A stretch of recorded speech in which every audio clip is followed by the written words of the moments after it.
ക്ഷേത്ര ദർശനത്തിന് പോകുമ്പോൾ പാലിക്കേണ്ട ചില നിയമ വ്യവസ്ഥകളുണ്ട്.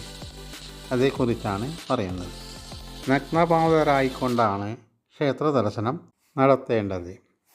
ഏത് ക്ഷേത്രത്തിൽ ചെന്നാലും അവിടെ ഗണപതി അമ്പലമുണ്ടെങ്കിൽ ആദ്യം ഗണപതിയെ വന്ദിച്ച് സ്തുതിക്കണം.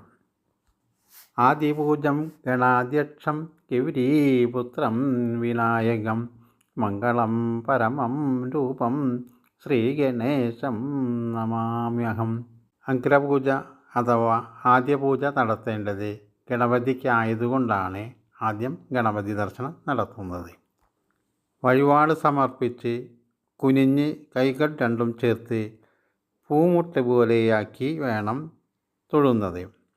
കൈകളുടെ അടിവശം ചേർക്കരുത്. തൊഴുതു നമസ്കരിച്ച് തീർത്ഥവും പ്രസാദവും വാങ്ങി വേണം പോകാൻ. തീർത്ഥം വാങ്ങുന്നതിനും സേവിക്കുന്നതിനും ചില വ്യവസ്ഥകളുണ്ട്.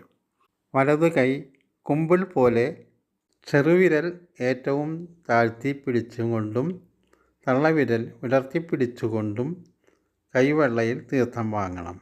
അത് അല്പം സേവിച്ച് ബാക്കി കണ്ണിലും ശിരസിലുമായി വീഴ്ത്തണം.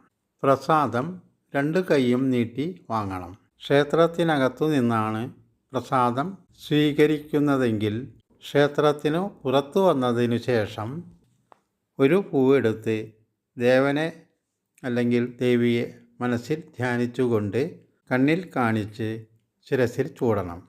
ചന്ദനം നെറ്റിയിലും കഴുത്തിലും തൊടണം. നേദിച്ച സാധനങ്ങൾ എന്തെങ്കിലും ഉണ്ടെങ്കിൽ അത് ഭക്ഷിക്കാവുന്നതുമാണ്.